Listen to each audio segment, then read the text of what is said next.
What is going on, guys? Hey, I want to come back to you, and I wanted to bring you a video featuring Ana Kasparian from the Young Turks Network. And man, I don't know if you guys heard, but she is definitely having some red-pilled moments. She really is, man. She has started to wake up in a lot of ways. But again, we need that.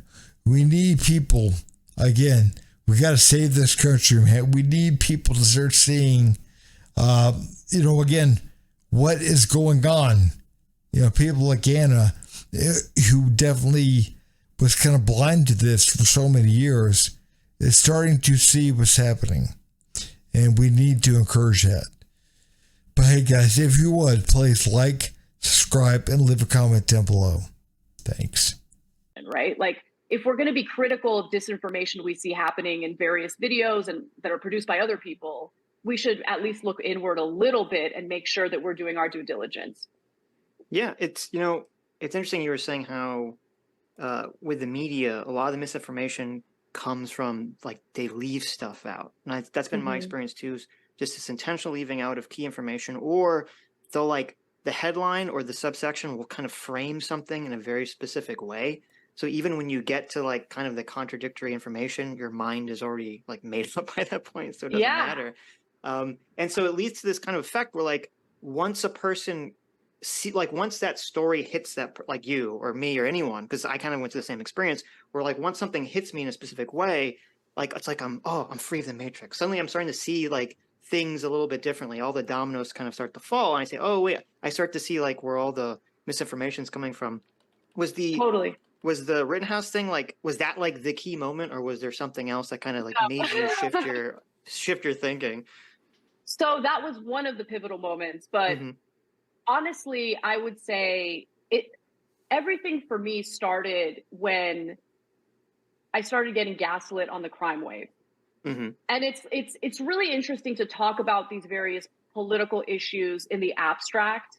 But then once you personally experience something, and once you see something happening in the country with your own two eyes, and your political side is incessantly gaslighting you on it, it makes you question, well, what else are you guys lying about? Or what else are you guys gaslighting about? And that's what happened. So, I shouldn't have put it there, but there was a degree of trust, in the mainstream media.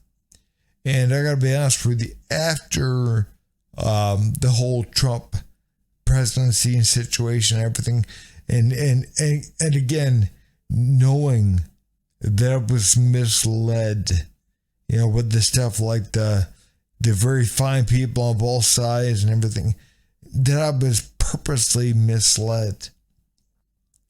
That showed me that I could not place pretty much any trust in the mainstream media. They definitely have an agenda.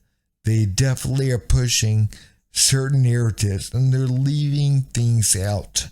They're leaving things purposely out of their coverage, their stories. So we have to understand, again, the Kyle Rittenhouse situation. Again, if this kid, I had a friend come to me and say, this kid, we're black, he would be a hero.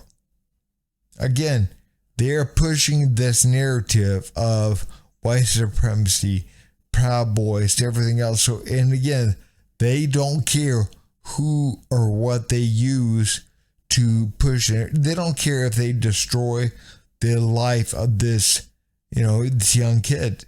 They don't care. They don't care.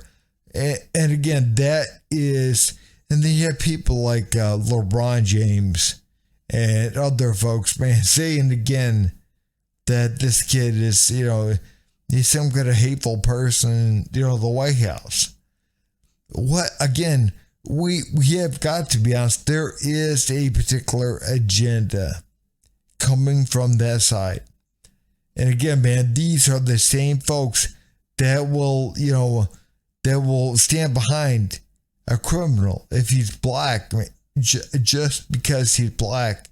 And again, somebody who actually does things wrong and has, a criminal, history and did something wrong, but they will stand behind him if he's black. But again, man, Kyle Rittenhouse, they wanted to throw this poor kid under the bus. So we have got to understand they are pushing a certain agenda. They truly are. During the pandemic, there was absolutely a crime wave in the country, mostly in like major cities. Los Angeles happened to be one of them. And, I talked about how I, was assaulted. Well, actually, let me give you the details again, because there's an element to that story that I've never shared with anyone that also explains where my head's at now. Mm-hmm. So, as I was walking my dog one day, there were these two guys. They appeared to be homeless. They appeared to be on something. They looked like they might be methed out or something because they were kind of acting erratically. But, typically when I come across guys like that, if I ignore them, they won't do anything. Right. That wasn't the case this time around. They're coming toward me, and my dog, Charlie, like, he does his business. And as I bend over to pick up his business, one of them grabs me by my hips and just, like, with an erection and everything, just starts like humping me, like, wow, right there in like broad daylight. And right. It was terrifying because, like, I didn't have any weapon with me, no taser, no pepper spray, nothing. Mm-hmm. And luckily the guy, he did that, and then he and his friend walk away while they're like laughing at me. And I felt so degraded, scared. And like, right, the first thing I did is I called my husband, and he came down and he's like, "Where are they?" And he started looking for them. We couldn't find them. The cops wouldn't come. Like, we actually had an incident in front of our building like a few weeks prior to that. That was really scary. We called the police, and the police just wouldn't come. It was amazing. And wow, now in retrospect, I realized the reason why is because there was a shortage. And I think that there was like an unofficial strike, considering what happened in 2020 and all the protests. So they just wouldn't show up. And I just didn't even think to call the cops, because I'm like, what's the point? These guys have already like left, and they're not going to be able to find them. But anyway, I opened up about that. And I also started opening up about, just what the statistics were indicating in regard to crime, and how it's obviously having a negative impact on all communities, but mostly the communities that like BLM and leftists claim to care so much about, the disadvantaged communities. Crime on the metro system in LA has been unbelievable. And the majority of people who take the metro, who take buses and public transportation, they're usually like immigrant workers. They're usually, blue collar workers who, don't have enough money to buy a car, for instance. And so I was like, why are you guys cool with just having these people deal with this kind of violence? There was like a phase last year where people were literally being set on fire randomly on buses. Jeez. And that would get no attention, no news coverage, and it would infuriate me. And so when I opened up about what happened to me in my own neighborhood, what I thought was telling was how not everyone, but some people accuse me of pushing racist stereotypes. But I had never, ever disclosed the race of these two individuals, ever. Yeah. Mm-hmm. But they just assumed that these two guys were black. They weren't black. They were two white guys. The guys that committed the crime against her, they were white guys. They were white. But again, man, she was being accused of pushing racial stereotypes. And she wasn't. She was not pushing racial stereotypes at all. She was just, again, saying what happened to her. And they were white. They were white guys. But again, the reason why people jumped the gun and they said, "Oh, you're promoting racial stereotypes," is because, man, we have got to be honest. Over half of all violent crimes in this country is committed by less than 13% of the population. Black people, they commit over half of all violent crimes in this country. So again, we have got to understand why people automatically assume it was black guys. And that's what the issue is right there. The issue is, you can't talk about crimes. You can't talk about things if, again, they were black. And again, they weren't in this case, but people assumed they were. And it's really telling why people assumed they were. They assumed, because again, the majority of violent crime is committed by black people. But again, we don't want to be honest about that. We don't want to be honest about with the fact that they are overrepresented as a portion of the population. They are way overrepresented as people that commit violent crimes. Because they do. They do commit violent crimes. That's not racist to say so. But again, man, nowadays you can't even talk about things. And if you dare to leave the race of the criminals out, like in her case, people automatically assume they're black. So again, who's the racist here? You know, again, I'm not going to speak for her, but I believe probably the reason why she left the race out is because the race of the criminals should not matter. It shouldn't matter if they're white, black, or whatever. It shouldn't matter. So again, we have got to be asked about that. And we have truly got to come to a place in this country where we are comfortable discussing things. Man, white, black, it shouldn't matter. It shouldn't matter, man. But nowadays, we have come to a place to where we can't disclose certain things because that might be racist. Because I didn't think the race really mattered, right? What actually happened mattered. And I thought the reaction to it by the people who were supposed to allegedly want dignity for everyone reacted to it. Like, that really bothered me. So that was the beginning of it. I would say that's what started me questioning everything and wanting to like look deeper into everything. And then other things happened.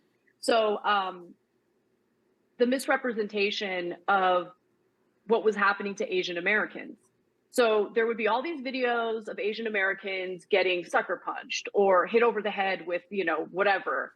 And the main narrative on the left was, this is anti-Asian hate. Yeah. But actually, if you look at all of those stories individually, it usually involved like a repeat criminal or someone who's just been left on the streets with severe mental health issues. Like, people basically carrying out these acts of violence because they don't have their head in the right place, they need help, whatever it is. But like, to just brush it off as, oh, it's just anti-Asian hate that's been inspired by the right wing, it just wasn't true. Yeah. And, you know, I just thought it was wrong to frame it that way, when in reality, there was a real issue with, you know, repeat offenders, and in some cases, people with severe mental health issues, honestly, randomly targeting all sorts of people. But, you know, since a lot of this was happening in areas like San Francisco, where there's a sizable Asian population, the narrative on the left became, oh, it's just anti-Asian hate that's been inspired by the right. And I just didn't really see much evidence of that. We're not seeing conservative white guys out there attacking Asians. We're not seeing that. And I'm going to put a link to a video in the description below of a Asian American YouTuber talking about this and talking about where, you know, the real problem lies, the real issue lies. But, you know, as far as Anna, again, man, we have got to take our hats off to her. Because again, we have got to understand that she is just waking up, just seeing stuff. Again, it's difficult for a lot of people to understand that they've been lied to. And again, man, even people that are in the media like herself, you know, again, man, it's difficult to truly wrap your head around the idea that you're not being told the truth. I think critical thinker, I'm subscribed to Blocked and Reported. I have listened to endless podcast episodes from Blocked and Reported. I haven't seen anything from Jesse Singal that communicates to me that he is a transphobe, that he is a bad person. He did straight news reporting on basically what, you know, some of the risks could be when it comes to transitioning literal kids with puberty blockers and then cross-sex hormones. And through his reporting, which I'm very sad to say I didn't really come across until this year, I learned that I was wrong about a bunch of other things, right? So for instance, it is a lie that puberty blockers are reversible. In some cases, they are not, and they can cause irreparable harm. And look, you might think, okay, but you got to do a balancing act. And if a child or if a teenager has severe gender dysphoria, and it would actually be better for that person to go on puberty blockers. Okay, I mean, we should be able to balance that out. But my point here is withholding the information because you don't like the information getting out there ain't the way to go, because that destroys any opportunity for us to actually have a good faith debate about what we should do moving forward. What are the pros and cons? So here's where her and I definitely disagree. Because, man, again, I don't feel any kid should be on hormone blockers unless they physically need that. Unless there's actually something physically wrong with the kids. I don't believe in any way, shape, or form they need hormone blockers at all. But again, that is a step in the right direction for her. It truly is. It's a step in the right direction. She is starting to understand, look, maybe, I guess hormone blockers, they're not reversible. Yeah, they're not. But again, we've understood that people on the right hand side of the aisle, they've understood that for a bit. Again, it's not that most people don't need to read the medical reports to understand that you cannot just put a pause on puberty. You can't do that. Again, if you stop that at age 13 or 14 or whatever, or 12, again, can you just take them off the blockers, and at age 17 they just pick up where they should have been? Again, there's no way that you can do that. And again, even if you can, it's not going to be the way it should be, because you should have gone through that at age 12, 13, or 14, but instead now you're starting that at age 17, 18, 19. So again, you can't do that kind of stuff. But, she is just starting to wake up, and we need to kind of applaud that in a way, because again, man, we need more people to wake up. So we often have, obviously we're labeled right wingers all the time. Anyone who watches our show knows we're pretty much like disaffected liberals. To call us right wing is just, it's kind of laughable. But we are constantly called right wingers just because we don't straw man the arguments that are made on the right. And so many people on the left, all they are familiar with is the straw man version of the trans issue or some particular news story. So what is some of the reaction that you have gotten to that? Well, the reaction has not been great. Look, that leftist mafia stream was unbelievable to me. Like the accusations that were thrown out there, Olay implying that I'm racist because as a woman, I don't want to be called a birthing person. Like race didn't come up at all until she brought it up. And then she was the only one on that stream who brought race into it and made it abundantly clear that she's got an issue with white women and just thinks they're all the same and whatever. and then after I basically called her out on it, she's like, "Oh, you're attacking me and only me because I'm black." And it's like, no, you're the only one in that group of people who attack me and accuse me of being racist because I personally want to be called a woman. You know what, guys, man, what is happening right now, we got to be honest, is truly evil. It is evil. And again, we need more and more people from the other side of the aisle to start waking up. That is truly what we want. We don't want to argue. We don't want to fight. We want people to see what we're saying. So again, if people are starting to wake up, we need to encourage that. And again, I'm not talking about the woke. The woke, man, are people that are truly asleep. They are dead asleep. Again, man, that's all about ego. That's all about puffing themselves up. Oh, I'm woke. I know things that you don't. No, man, that's not real. That's not real. But what is real is understanding that if you disagree with any of what they say, any of their the stuff they're pushing, that you're racist, you're transphobic, you're homophobic, you're whatever. And again, man, that kind of stuff is evil, evil tactics. So again, we have got to understand, because people, they don't want to be called a racist or a transphobe or a homophobe or whatever, because again, they might lose their job, or, you know, or their spouse or whatever, man. Again, or even worse, they might lose their life.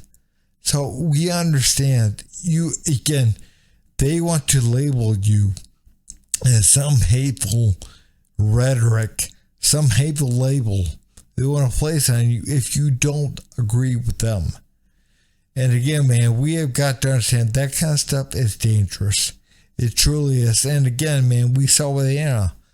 If she did what he called a birthing person, and since she was called that and disagree with it, and because she disagreed with a black person, she's called a racist.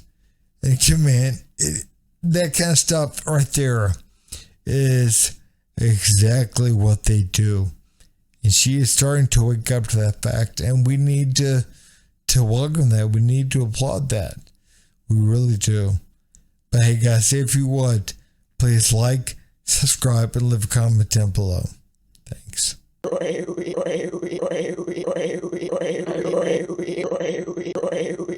You son of a